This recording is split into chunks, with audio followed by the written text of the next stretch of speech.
तिल की गज्जक, चिक्की और लड्डू तो आपने बहुत बार बना के खाए होंगे, पर आज हम मुंह में घुल जाने वाली तिल की एक ऐसी अनोखी मिठाई बनाएंगे जो सिर्फ 3 मुख्य सामग्री से बनके तैयार हो जाएगी। इसे मैं आपको इतने परफेक्ट माप और सरल तरीके से बनाना बताऊंगी कि पहली बार में भी आपके घर में इतनी ही सॉफ्ट और स्वादिष्ट मिठाई बनके तैयार होगी। और ख़ास बात ये है कि एक बार आप इसे बना के रख देंगे तो पूरे महीने भी ये खराब नहीं होती है। इसके लिए यहाँ पर मैंने 1.5 कप जितने सफ़ेद तिल लिए हैं। यदि आपके पास सफ़ेद तिल नहीं हो तो मार्केट में इस तरह के तिल भी मिलते हैं। ये थोड़े से ब्राउन होते हैं। ये बिना पॉलिश वाले तिल होते हैं और ये पॉलिश वाले तिल होते हैं। इस तरह का तिल का इस्तेमाल करते हैं तो रेसिपी हमारी एकदम सफ़ेद बन के तैयार होती है और दिखने में अच्छी लगती है। तो जहाँ तक हो सके आप भी इस तरह के सफ़ेद तिल का इस्तेमाल करें, जिससे उसका रिजल्ट बहुत अच्छा आएगा। वजन में देखें तो ये 1.5 कप तिल है, 200 ग्राम जितने हैं। अब इस तिल को हम एक पैन में ट्रांसफ़र कर लेते हैं। वैसे आपको हमारे वीडियो जो पसंद आते हैं तो आप उसे लाइक ज़रूर किया करें और कमेंट करके अपना रिस्पांस भी दिया करें। इस तरह से पूरे तिल को मैंने पैन में डाल दिया है। अभी हम गैस को चालू कर देंगे। आँच को हमें मध्यम ही रखना है, ज़्यादा तेज़ आँच में नहीं करना है। ज़्यादा तेज़ आँच में करेंगे तो तिल काले पड़ जाएंगे और रेसिपी हमारी अच्छी नहीं बनेगी। और इसे लगातार चलाते हुए सेक लेना है। वैसे तो आप जानते ही है तिल में फाइबर और कैल्शियम भरपूर मात्रा में होता है, जो हमारे स्वास्थ्य के लिए बहुत अच्छा होता है। तो तिल हमें ज़रूर खाना चाहिए। तिल सीखने की क्या क्या निशानी है वो मैं आपको आगे बताती हूँ। बस आपको इसी चीज़ का ध्यान रखना है, लगातार चलाते हुए सीखना है। अभी तिल को सेकते हुए लगभग 3 से 4 मिनट हो गए हैं। 3 से 4 मिनट में तिल में से अच्छी खुशबू आने लग जाती है। इसी के साथ तिल अच्छे फूल जाते हैं और इसमें चटकने की आवाज़ भी आने लग जाती है। इसका मतलब ये तिल हमारे अच्छे सीख गए हैं। अभी हम गैस बंद कर देंगे और इस तिल को एक दूसरे बाउल में निकाल लेंगे। तो आप देख पा रहे हैं कोई भी तिल हमारा जला नहीं है, एकदम सफ़ेद तिल है। तिल को सेक करके कभी भी आप उसी पैन में नहीं रखें। उसी पैन में रखेंगे तो तिल का कलर चेंज हो जाएगा, क्योंकि पैन बहुत गर्म होता है और तिल इसमें जल जाते हैं। तो वैसे हमें नहीं करना है। आप देख पा रहे तिल एकदम बहुत ही अच्छे से सीख गए। अभी इसको हम ठंडा कर लेंगे। अभी तिल पूरी तरह से ठंडे हो गए हैं। ठंडे होने के बाद में इसे मिक्सी के जार में ट्रांसफ़र कर लेते हैं। इस चीज़ का ध्यान रखें, गरम गरम तिल को आप नहीं पीसें, ठंडा हो जाए पूरा उसके बाद में पीसें। पूरे तिल को मैंने इसमें डाल दिया है। अभी ढक करके इसे हम पल्स मोड पे पीसेंगे, क्योंकि तिल के अंदर तेल होता है। लगातार आप मिक्सी चलाते हुए पीसेंगे तो इसमें से तेल निकल जाएगा और पूरा घट हो जाएगा। तो आप देख पा रहे हैं तिल हमारे बहुत ही अच्छे से पिस गए। अच्छे दरदरे पीस करके तैयार करना है। इसमें से तेल रिलीज़ नहीं हुआ है, इसीलिए इसमें लम्स नहीं पड़े हैं। पूरा खुला खुला है, इसी तरह से होना चाहिए। अभी यहाँ पर मैंने पैन लिया है और पैन में लगभग 2 चम्मच जितना घी डाल देते हैं। घी डालने से मिठाई हमारी स्वादिष्ट भी बनेगी और इसी के साथ इसमें सॉफ्टनेस बहुत अच्छी आएगी। सिर्फ हमें 2 चम्मच जितना ही घी डालना है और गैस को चालू कर देते हैं। अभी जो हमने तिल को पीस के रखा था वो पूरा तिल इसमें डाल देते हैं। आँच को हम मध्यम में रखेंगे और मध्यम आँच में इसे अच्छे से मिक्स कर लेंगे। वैसे तो तिल हमारे भुने हुए हैं, पर घी के साथ में भून लेते हैं तो इसका फ्लेवर और भी ज़्यादा अच्छा आता है। घी में थोड़ा ही डालना है। तिल में भी तेल की मात्रा होती है, तो इसीलिए ज़्यादा घी नहीं डालना। कोई भी मिठाई बनाते हैं तो थोड़ा सा घी डालते हैं तो स्वादिष्ट लगता है।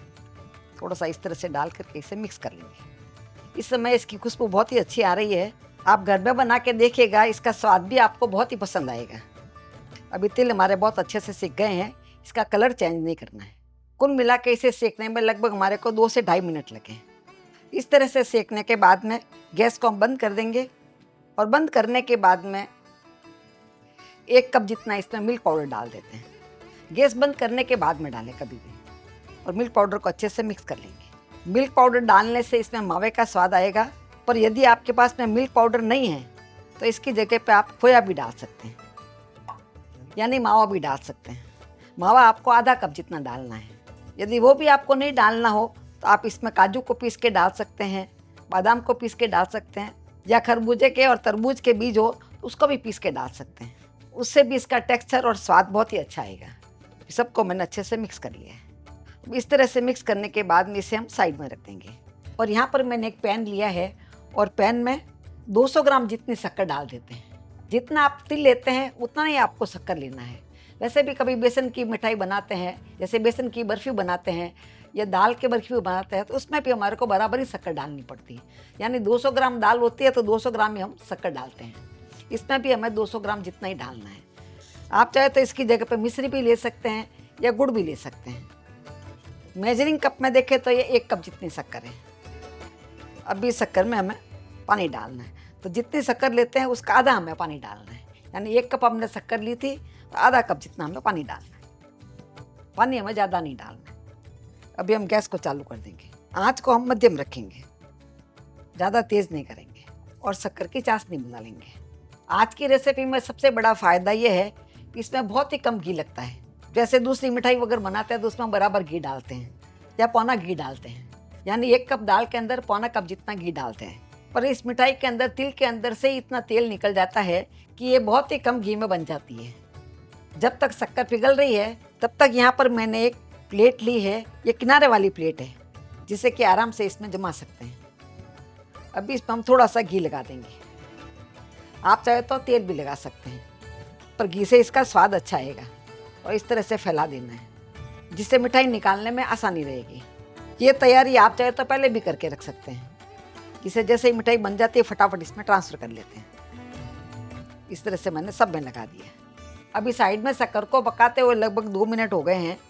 2 मिनट में शक्कर आप देख पा रहे हैं पूरी तरह से गल गई है, इसमें कोई तरह के दाने वगैरह नहीं है। तब इसमें आधा छोटा चम्मच जितना इलायची का पाउडर डाल देते हैं। इसकी जगह पे आप चाहे तो गुलाब जल का फ्लेवर डाल सकते हैं, केवड़ा जल डाल सकते हैं, या इसका कलर थोड़ा चेंज करना हो तो केसर भी डाल सकते हैं, जिससे मिठाई का कलर है थोड़ा सा येलो आएगा। हमारे घर में सभी को वाइट पसंद है, इसीलिए मैं इसमें केसर वगैरह नहीं डाल रही, न ही केसर का कलर डाल रही। अभी शक्कर पूरी गल जाने के बाद में मैंने 2 मिनट तक और पका लिया है। इसे चेक कर लेते हैं। तो थोड़ा सा इस तरह से हम ले लेंगे। हल्का सा ठंडा करने के बाद में थोड़ा सा हाथ में ले लेंगे और इस तरह से करके देखेंगे। तो आप देख पा रहे हैं इसमें हल्का सा तार बन रहा है, थोड़ा सा ऐसे ही करते तार टूट रहा है। इसे हम आधा तार की चाशनी बोलते हैं, 1 तार की चाशनी। इसका मतलब ये परफेक्ट बन गए हैं।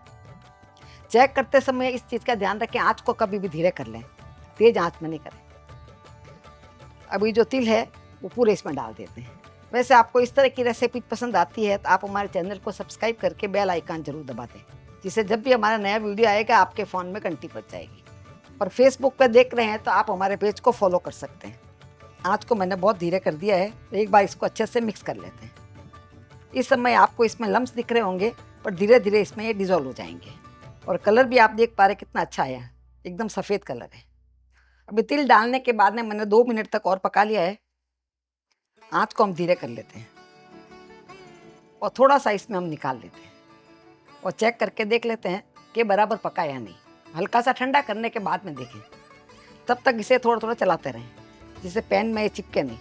ये मैं आपको इतना सटीक तरीका बता रही हूँ कि आपके घर में 100% परफेक्ट बनेगा। अब ये ठंडा हो गया है। ठंडा होने के बाद में इसको इस तरह से निकाल करके देख लेते हैं और इस तरह से गोली बना के देखना। तो देखिए अभी तक इसकी गोली नहीं बन रही है, ये हाथ में चिपक रहा है, इसका मतलब ये परफेक्ट नहीं है।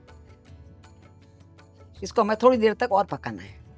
कोई भी मिठाई बनाते हैं तो समय मैं आपको टिप्स बताती हूँ, उसका बराबर ध्यान रखते हैं तो आपके घर में मिठाई पहली बार में परफेक्ट बनती है। जैसे यदि आज की मिठाई में आप घोल को कम पकाएंगे तो ये गीली रह जाएगी, ज़्यादा पका लेंगे तो मिठाई हार्ड हो जाएगी। अब इसे हम एक बार चेक कर लेते हैं। थोड़ा सा प्लेट में डाल करके इस तरह से चेक कर लेंगे और इसे ठंडा कर लेंगे। तब तक आँच को धीरे कर लें और लगातार इसे चलाते रहें। हमने इसमें घी बहुत ही कम डाला है, पर आप देख पा रहे हैं चमक इसमें कितनी अच्छी आ गई है। अब ये ठंडा हो गया है। ठंडा होने के बाद में इसको हम हाथ में लेकर के देख लेते हैं। अभी आप देख पा रहे हैं अभी तक ये चिपक रहा है। इस तरह से इसकी गोली बन जानी चाहिए। गोली बनेगी तब ये परफेक्ट बनेगा। अभी इसको मैंने 2 मिनट तक और पका लिया है। इसने पूरी तरह से कढ़ाई को छोड़ दिया। देखिए अभी एक बार इसको हम चेक कर लेते हैं और उससे पहले हम इसमें आधा छोटा चम्मच जितना घी डाल देते हैं। मुझे इस समय देखते ही मालूम पड़ गया है कि पूरी तरह से पक गया है। मैंने आपको पहले इसीलिए बताया था कि जैसे आपको भी मालूम रहे कि गीला रह जाता है तो किस तरह से हाथ में चिपकता है। अभी इसमें से हम थोड़ा सा ले लेंगे और इसे चेक करके आप देख लें। थोड़ा सा ले करके चेक कर लें। अभी मैंने गैस को बंद कर दिया है। जब तक ये ठंडा हो रहा है तब तक मैं आपको दिखाती हूँ। देखिए पैन पूरी तरह से साफ़ हो गया है और पूरा ये इकट्ठा हो गया है। बिल्कुल परफेक्ट मिठाई बन करके तैयार हुई है। अब यह पूरी तरह से ठंडा हो गया है। अभी इसको आप हाथ में इस तरह से लेंगे, इसकी गोली बन जाएगी। देखिए, आराम से इसकी गोली बन रही है, मतलब यह परफेक्ट जम जाएगा। अब जिस प्लेट में हमने घी लगा के रखा था उसमें पूरा निकाल लेते हैं। ये आराम से निकल जाएगा और पूरी कढ़ाई भी आप देख पा रहे हैं एकदम साफ़ हो गई है। अभी इसको इस तरह से प्लेट में फैला देंगे। इस समय आपको ये गीला लग रहा होगा, पर थोड़ी देर में ये जम जाएगा और इसकी मिठाई बहुत अच्छी बनेगी। अब एक बाउल के पीछे थोड़ा सा घी लगा देंगे। घी लगाने के बाद में हल्का सा इस तरह से इसे कर लेंगे, जिससे ऊपर से स्मूथ हो जाएगा। जब गरम गरम होता है उसी समय इस तरह से कर लेना है। आप चाहे तो इसके ऊपर पिस्ता बादाम भी लगा सकते हैं, पर मैं इसके ऊपर कुछ भी नहीं लगाऊंगी, खाली सिंपल ऐसे रखूंगी। अभी इसको मैंने पूरी तरह से ठंडा कर लिया है और इसको ठंडा करने में लगभग हमारे को 30 से 45 मिनट लगे। तो आप देख पा रहे हैं मैंने इसके ऊपर हल्का सा निशान लगा दिया है, जिससे कि हम इसे परफेक्ट शेप में काट सकें। अभी इसे हम काट लेंगे। मैं जिस तरह से इसे काट रही हूँ आप देख पा रहे हैं बिल्कुल काजू कतली की तरह सॉफ्ट बन के तैयार हुई है और हमें इसे इतना ही सॉफ्ट रखना है। इसे ज़्यादा पका लेंगे तो 2-3 दिन बाद में ये और भी ज़्यादा हार्ड हो जाती है, जो खाने में अच्छी नहीं लगती है। इसी के साथ ये 1.5 कप तिल में हमारे 600 ग्राम जितनी मिठाई बन के तैयार हुई है और घर में बनाया है इसे तो सिर्फ 90 रुपये में पड़ी है। हमने ये तिल मावा मिल्क केक बनाया है, पर ऐसे ही तिल मावा बर्फी मार्केट में 500 से 600 रुपये किलो मिलती है। मैं आपको तोड़ के दिखाती हूँ, देखिए ये कितनी सॉफ्टली टूट रही है और इसका टेक्सचर तो बिल्कुल मुंह में घुल जाने वाला बना है। तो इस बार आप भी अपने घर में मिठाई ज़रूर ट्राई करें। फिर मिलेंगे ऐसे ही दूसरे वीडियो में। तब तक के लिए बाय एंड टेक केयर।